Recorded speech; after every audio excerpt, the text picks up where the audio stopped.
우리 오늘 함께 읽을 말씀은 역대상 21장입니다. 역대상 21장 말씀.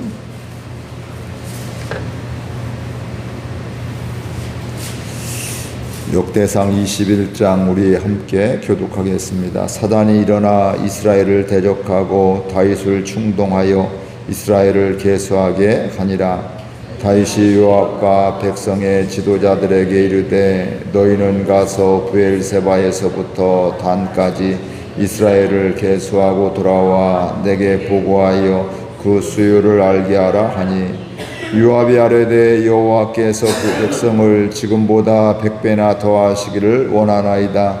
내 주 왕이여, 이 백성이 다 내 주의 종이 아니니까 내 주께서 어찌하여 이 일을 명령하시나이까? 어찌하여 이스라엘이 범죄하게 하시나이까? 하나 왕의 명령이 요압을 재촉한지라. 드디어 요압이 떠나 이스라엘 땅에 두루 다닌 후에 예루살렘으로 돌아와 요압이 백성의 수요를 다윗에게 보고하니, 이스라엘 중에 칼을 뺄 만한 자가 110만 명이요 유다 중에 칼을 뺄 만한 자가 47만 명이라.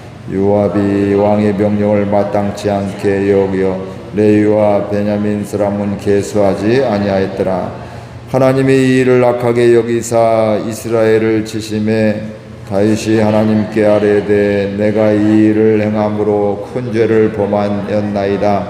이제 간구하옵나니 내 종의 죄를 용서하여 주옵소서. 내가 심히 미련하게 행하였나이다 하니라. 여호와께서 다윗의 선견자 가세에게 말씀하여 이르시되 가서 다윗에게 말하여 이르기를, 여호와의 말씀이 내가 내게 세 가지를 내어 놓으니 그 중에서 하나를 내가 택하라. 내가 그것을 내게 행하리라 하셨다라 하신지라. 가시 다윗에게 나아가 그에게 말하되 여호와의 말씀이 너는 마음대로 택하라. 혹 3년 기근이든지 혹 내가 석 달을 적군에게 패하여 적군의 칼에 쫓기를 일이든지 혹 여호와의 칼 곧 전염병이 사흘 동안 이 땅에 유행하며 여호와의 전사가 이스라엘 온 지경을 멸할 일이든지라고 하셨나니, 내가 무슨 말로 나를 보내신 이에게 대답할지를 결정하소서 하니, 다윗이 가세에게 이르되 내가 곤경에 빠졌도다. 여호와께서는 긍휼이 심히 크시니 내가 그의 손에 빠지고 사람의 손에 빠지지 아니하기를 원하나이다 하는지라. 이에 여호와께서 이스라엘 백성에게 전염병을 내리심에 이스라엘 백성 중에서 죽은 자가 7만 명이었더라.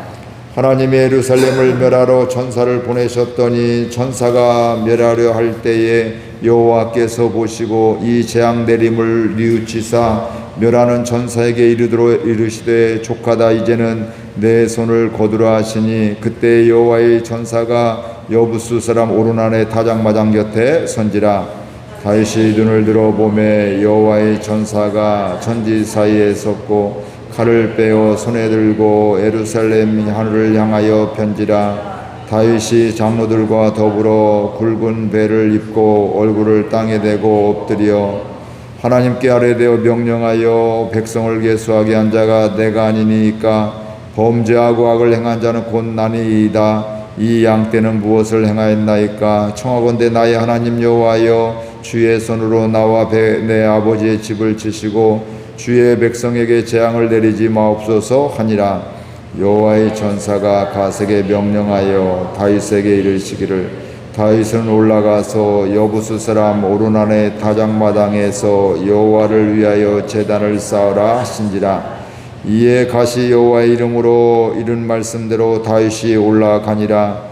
그때 오르난이 밀을 타작하다가 돌이켜 천사를 보고 오르난이 4명의 아들과 함께 숨었더니, 다윗이 오르난에게 나아가매 오르난이 내다보다가 다윗을 보고 타작마당에서 나와 얼굴을 땅에 대고 다윗에게 절하매, 다윗이 오르난에게 이르되 이 타작하는 곳을 내게 넘기라. 너는 상당한 값으로 내게 넘기라. 내가 여호와를 위하여 여기 한 제단을 쌓으리니 그리하면 전염병이 백성 중에서 그치리라 하니, 오르나니 다윗에게 말하되 왕은 취하소서. 내 주 왕께서 좋게 여기시는 대로 행하소서. 보소서 내가 이것들을 드리나이다. 소들은 번제물로, 곡식 또는 기계는 화목으로, 밀은 소제물로 삼으시기 위하여 다 드리나이다 하는지라. 다윗 왕이 오르나에게 이르되 그렇지 아니하다. 내가 반드시 상당한 값으로 사리라. 내가 여호와께 드리려고 내 물건을 빼앗지 아니하겠고 값없이는 번제를 드리지도 아니하리라 하니라. 그리하여 다윗은 그 터 값으로 금 600세겔을 달아 오르나에게 주고 다윗이 거기서 여호와를 위하여 제단을 쌓고 번제와 화목제를 드려 여호와께 아뢰었더니 여호와께서 하늘에서부터 번제단 위에 불을 내려 응답하시고 여호와께서 전사를 명령하심에 그가 칼을 칼집에 꽂았더라. 이때에 다윗이 여호와께서 여부스 사람 오르난의 타작마당에서 응답하심을 보고 거기서 제사를 드렸으니 옛적에 모세가 광야에서 지은 여호와의 성막과 번제단이 그때의 기브온 산당에 있었으나 다윗이 여호와의 전사의 칼을 두려워하여 감히 그 앞에 가서 하나님께 묻지 못하더라. 아멘. 오늘 말씀에 보면 다윗이 이스라엘의 인구 조사를 하게 됩니다. 인구 조사를 하는 걸 보게 되면서 왕이니까 충분히 그렇게 할 수 있지 이런 생각을 가질 수가 있는데 오늘 1절 말씀에 보니까 그 하게 되는 배경이 이유가 나옵니다. 1절 다시 한번 읽을까요? 사단이 일어나 이스라엘을 대적하고 다윗을 충동하여 이스라엘을 계수하게 하니라. 최고의 통치권자가 나라의 상황이 군사가 또 국민이 얼마나 되는지 이걸 아는 거 굉장히 중요하잖아요. 그래서 충분히 그럴 수 있지. 왕의 마음대로 그렇죠. 왕이 절대 권력자인데 왕이면 자기 마음대로 할 수 있지 않나? 인구 조사하는 게 무슨 문제인가 이런 생각을 가질 수가 있습니다. 그런데 오늘 말씀해 보니까 이건 누구에게 이용을 당한 거예요? 사단에게 이용당하고 사단이 충동질해서 그 마음에 사단이 찾아와서 이렇게 이스라엘을 계수하게 하였다 이렇게 말씀하고 있습니다. 그러니까 다윗도 자기는 자기 나름대로 뭔가 계획이 있겠죠. 생각이 있겠죠. 그런데 그 생각을 통해서 뭐예요? 하나님의 인도함을 받는 것이 아니라 지금 사단에게 속아 있는 사는 또 사단에게 이용당하는 이런 것을 보게 됩니다. 우리는 내 생각으로 살아갈 때가 많습니다. 내 감정에 충실할 때가 많습니다. 그러면서 그 어느 누구라도 이런 상황이라면 이렇게 할 수밖에 없었다. 나도 어쩔 수 없었다. 누구든지 당신이 내 상황이 되면 이렇게 할 수밖에 없을 것이다. 이런 생각을 갖게 됩니다. 그러면서도 자신이 잘못됐다는 생각을 사단에게 이용당했다는 생각을 못할 때가 있다는 말씀이죠. 그래서 사단의 충동을 받은 다윗은 요압과 지도자들에게 이스라엘을 계수하고 숫자를 인구수를 조사하고서 보고하라고 이렇게 명령을 하게 됩니다. 이때 요압이 말합니다. 3절 말씀 같이 읽겠습니다.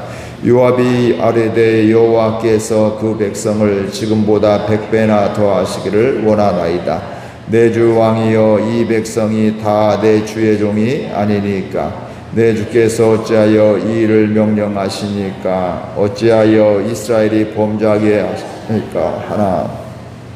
그 다윗이 인구조사해라 하게 될 때 요압 장군이 신하 중에 하나가 반대를 하게 되는 것이죠. 하나님께서 백성을 지금보다 100배나 더 하시길 원합니다. 그러니까 하나님께서 행하시고 하나님이 이스라엘을 이렇게 안정케 해주시고 전쟁에 승리하게 해주시고 또 하나님을 이렇게 해주셔서 지금보다 더 부흥케 되기를 원합니다. 그런데 그리고 또 백성들은 왕의 다윗 왕의 다 종인데 어찌하여서 명령하여서 이스라엘을 범죄하게 합니까? 그러니까 요압도 이게 하나님 앞에 범죄임을 알고 있는 것입니다. 그래서 그것을 하지 마십시오. 만류를 하고 있는 것이죠. 왕이 이야기했음에도 불구하고 사실 이런 이야기를 하는 것이 쉽지가 않은데 그것을 이야기하고 있습니다. 이것은 죄 짓는 일입니다. 하지 마십시오. 이렇게 이야기를 하고 있는 것이죠. 여기서 할 수 있는 것은 다윗은 인구 조사를 통해서 이스라엘의 군사력과 국력을 의지하는 이런 마음이 거기에 있었습니다. 아, 이렇게 많이 있구나. 이제 든든하다. 더 이상 걱정 없다. 이렇게 전쟁도 잘 이기는데 뭐 이런 생각을 가질 수가 있는데, 성경에서 계속해서 이야기하고 있는 것은 이스라엘의 왕은 누구예요? 하나님이시다. 사울이었고 다윗을 인간을 왕으로 삼았지만 그러나 실질적인 왕은 하나님이시고 하나님의 통치를, 하나님의 인도를 받아야 된다. 이것이 바로 성경에서 계속해서 이야기하고 있는 것이고, 오늘 우리에게도 우리의 생각이 있고 우리의 경험이 있지만, 이 시대적인 문화적인 것도 있지만 하나님의 인도함을 받아야 되는 것이 하나님의 백성임을 우리는 분명히 알 수가 있습니다. 그럼에도 불구하고 이 다윗은 이제 하나님보다도 백성의 숫자를 세워서 군사력과 국력을 더 의지하려는 이런 마음이 그 가운데 있게 되었고요. 이 마음은 하나님과 상관없는 마음이었고 하나님과 점점 멀어지는 마음이었음을 알 수가 있습니다. 하나님의 일은 언제나 사람이 많으냐 적으냐, 돈이 많으냐 적으냐의 문제가 아니라 누구를 의지하느냐, 하나님을 의지하느냐 아니면 사람과 돈을, 명예를 의지하느냐, 이것을 하나님은 보고 계시는 것입니다. 그래서 오늘 우리는 하나님을 의지하는 인생길을 걸어가기를 원합니다. 세상의 유혹은 뭘까요? 돈을 의지하라. 돈이면 다 된다. 돈이면 못할 게 없다. 이렇게 이야기를 하고, 때로는 명예가 있어야 된다. 권력을 잡아야 된다. 이런 생각을 하게 되고요. 그래서 이렇게 살아가게 돼, 이런 것들이 풍족하게 될 때, 있게 될 때 우리는 그 사람이 잘 살 수 있다, 잘 살고 있다, 이렇게 이야기하고 있고, 그런 사람을 부러워하기도 합니다. 그러나 하나님은 그렇지 않습니다. 그 어느 것보다도 하나님을 의지할 때 그 인생이 복된 인생이라고 하십니다. 그 인생이 제대로 사는 인생이라고 말씀하고 있습니다. 그 인생이 행복하다고 말씀하고 있습니다. 요압이 이렇게 이것이 하나님 앞에 범죄임을 말씀드리고 멈출 것을 만류하고 있지만, 다윗은 그 이야기를 들었음에도 불구하고 인구조사 강행을 하게 됩니다. 요압은 어쩔 수 없이 인구조사를 하기 위해서 이스라엘 땅을 두루 다닌 후에 혼자 한 건 아니죠. 사람들을 세워서 지역별로 이렇게 인구를 수를 세서 수합하고 이렇게 하게 되었을 텐데, 다 돌아다닌 다음에 돌아와서 예루살렘으로 와서 다윗에게 보고를 하게 됩니다. 북이스라엘 중에 칼을 뺄 만한 자가 110만 명, 유다 중에 칼을 뺄 만한 자가 47만 명, 157만 명이 있습니다. 이게 전체 인구가 아니라 칼을 뺄 만한 사람들, 즉 전쟁에 나갈 만한 사람들이 147만 명입니다. 이렇게 보고를 하고 있는데, 우리 6절 말씀 보겠습니다. 요압이 왕의 명령을 마땅치 않게 여겨 레위와 베냐민 사람은 계수하지 아니하였더라. 원래는 모든 족속을 다 계수해야 되는데 요압이 왕의 명령을 못마땅하게 여겨서 겉으로는 표현하지 않았지만 속으로는 어때요? 지금 그것에 반항을 하게 되고 싫어해서 레위와 베냐민 사람은 계수하지 아니하였다, 이렇게 말씀을 하고 있습니다. 그런데 이렇게 이 요압이 왕의 명령을 마땅치 않게 여겼는데, 이렇게 해서 그 일부를 계수하지 않았는데, 이런 다윗의 모습을 보게 되면서 하나님께서 반응하고 계십니다. 7절 말씀 같이 읽겠습니다. 하나님이 이 일을 악하게 여기사 이스라엘을 치시되, 하나님께서 이 다윗이 명령해서 진행된 인구 조사를 보게 되면서 이것을 어떻게 여기셨다고요? 악하게 여기셔서 이스라엘을 치셨다. 이스라엘 가운데 고난을 주셨다, 고통을 주셨다, 이렇게 말씀을 하고 있습니다. 그 이스라엘을 치심으로 말미암아 다윗이 무엇을, 8절 같이 읽겠습니다. 다윗이 하나님께 아뢰되 내가 이 일을 행함으로 큰 죄를 범하였나이다. 이제 간구하옵나니 종의 죄를 용서하여 주옵소서. 내가 심히 미련하게 행했나이다 하니라. 하나님이 치심을 보고 다윗이 뭐하고 있어요? 회개하고 있다. 내가 큰 죄를 행하였습니다. 그러면서 이 일을 행함으로, 인구 조사한 거, 이게 큰 죄임을 이제 깨닫게 된 겁니다. 요압이 얘기할 때만 해도 그걸 깨닫지 못한 것이죠. 내가 충분히 그렇게 할 수 있지, 내가 못할 게 뭐야, 이런 생각인데, 요압이 조언을 할 때는 그거 무시하고 했는데, 나중에 하나님이 치시니까 그가 이게 큰 악이었구나 깨닫게 된 것입니다. 다윗은 자신이 죄를 지었음을 깨닫게 되었고 또 하나님께 내가 죄를 졌다고 고백하고 회개를 하게 되면서 용서해달라고 하게 되는데 요압이 말할 때만도 깨닫지 못했습니다. 그런데 하나님께서 치시니까 그는 깨닫게 되고, 이렇게 보면 빨리 깨닫는 것이 은혜입니다. 그리고 다윗같이 문제가 생겼을 때 깨닫는 것도 은혜이고 하나님의 사랑이지만 사실은 문제가 생기기 전에 깨닫는 것은 더 큰 은혜입니다. 우리가 흔히 하는 이야기로 어디가 아파서 하나님 앞에 죄짓고 이렇게 내가 잘못한 것들을 깨닫고 회개하면 그것도 은혜죠. 그런데 아프기 전에 평상시 건강할 때부터 하나님 앞에서 살아가면 하나님의 은혜임을 깨달으며 더 복된 삶임을 우리가 분명히 알 수가 있습니다. 우리의 삶 속에서 이런 은혜가 있기를 주의 이름으로 축복을 드립니다. 마음의 생각이 들 때부터 하나님의 마음을 깨닫기를 원합니다. 마음이 갈등이 될 때부터 하나님의 뜻을, 하나님의 인도하심을 받기를 원합니다. 그렇다면 우리는 죄 가운데 빠지는 것이 아니라 그런 유혹이, 그런 생각이 든다 할지라도 그 상황 속에서도 하나님의 인도함을 받게 되는 것이죠.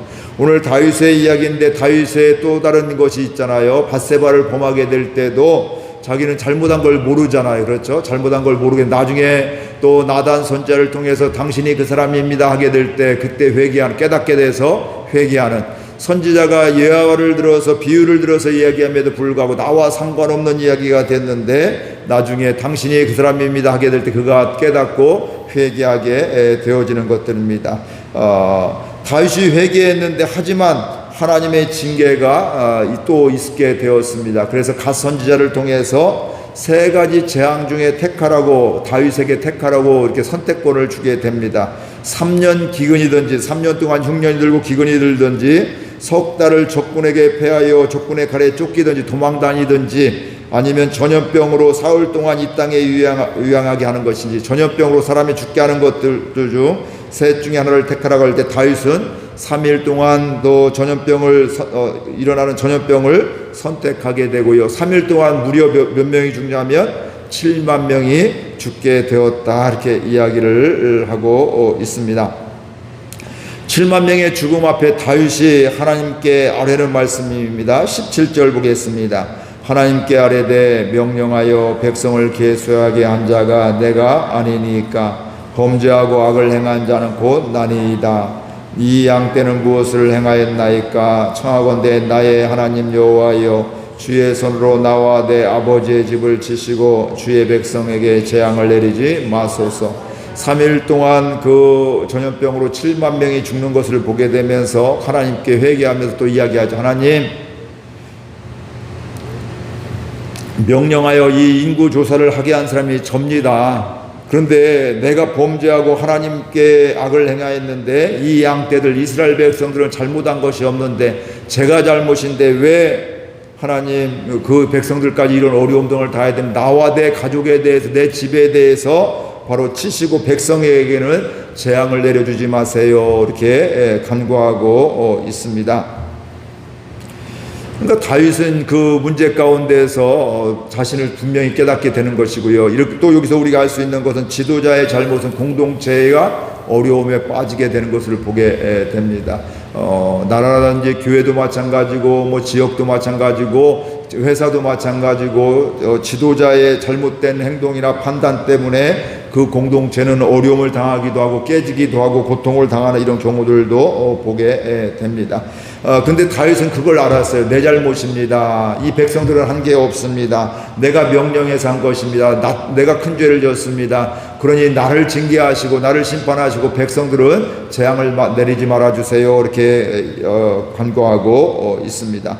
이때 하나님의 선지자 하나님의 천사가 갓 선지자에게 명령을 하게 됩니다. 다윗에게 말하여서 여부수 사람 오르난의 타작마당에 가서 여호와를 위하여 제단을 쌓으라고, 그곳에서 번제와 화목제를 드리라고 이렇게 말씀을 하고 있고, 그곳에서 번제와 화목제물을 드리게 될 때 하나님께서 번제단에 불을 내리시게 되었습니다. 그러면서 하나님이 또 계속해서 이어서 또 행하시는 것을 보게 됩니다. 27절 보겠습니다. 여호와께서 천사를 명령하심에 그가 칼을 칼집에 꽂았더라. 그러니까 하나님의 말씀대로 오르난의 다장마당에서 제단을 쌓고 번제와 화목제를 다윗이 드리게 됐는데, 하나님께서 그 모습을 보면서, 사실 그전에도 뭐냐면 하나님의 긍휼하심이 있었어요. 이스라엘이 이렇게 7만 명이나 죽어가는 걸 보고 또 다윗이 회개하는 걸 보게 되면서 내가 하나님께서 뉘우치셨다 이렇게 성경을 말씀하고 있는데, 그러면서 방법을 뭐예요? 다윗에게 오르난의 다장마당에 가서 하나님께 제단을 번제를 드리고 화목제를 드려라 이렇게 명령을 하게 되고, 그대로 하게 되었을 때 하나님의 말씀을 듣게 될 때 그들의 그런 재앙이 심판이 마치게 끝나게 되었다 이렇게 말씀을 하고 있습니다. 하나님께서는 심판 중에도 하나님의 긍휼은 멈추지 않습니다. 왜 그래요? 하나님은 그 심판 중에도 결국 멸망이 목적이 아니라 이스라엘이, 하나님의 자녀들이 하나님께 돌아오고 구원받는 것이 목적이기 때문에 그렇습니다.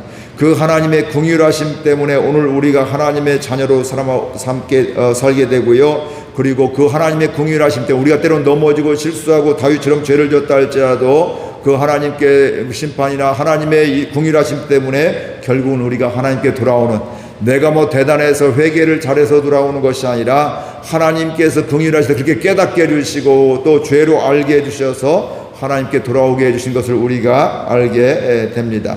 그러면서 오늘 말씀에 또 하나 깨달을 것은, 어려울 때, 재앙 가운데에서, 고난 가운데에서 우리가 회복해야 될 것은 바로 예배이다, 예배임을 분명히 알 수가 있습니다. 재앙이 멈춘 자리는 바로 오르난의 다장마당, 오르난의 다장마당 자체가 아니라 그곳에서 하나님께 예배하는 다윗의 그 예배, 그것을 통해서 하나님은 재앙을 멈추게 하셨습니다. 우리 교회가 이런 교회가 되기를 원합니다. 사람에 의해서 좌우되는 교회가 아니라 회개와 은혜의 역사로, 하나님의 긍휼하심의 역사로 세워져 가기를 원합니다. 하나님의 역사가 날마다 일어나는 교회가 되기를 원하고요. 이렇게 날마다 기도할 때마다 또 예배 드릴 때마다 하나님의 음성에 귀를 기울이고 하나님의 말씀에 순종하는 가운데 하나님의 선하신 인도하심을 받고 하나님의 긍휼하심 가운데 살아가는, 하나님의 백성으로 살아가는 우리 모두가 될 수 있기를 바랍니다. 말씀 생각하며 함께 기도하겠습니다. 하나님 아버지, 은혜와 사랑을 감사드립니다. 주께서 저희들 오늘 또 사랑하여 주셔서 깨워주시고 주의 전으로 불러주시고 함께 예배드리며 말씀 읽고 말씀 듣게 해주시니 감사드립니다. 하나님,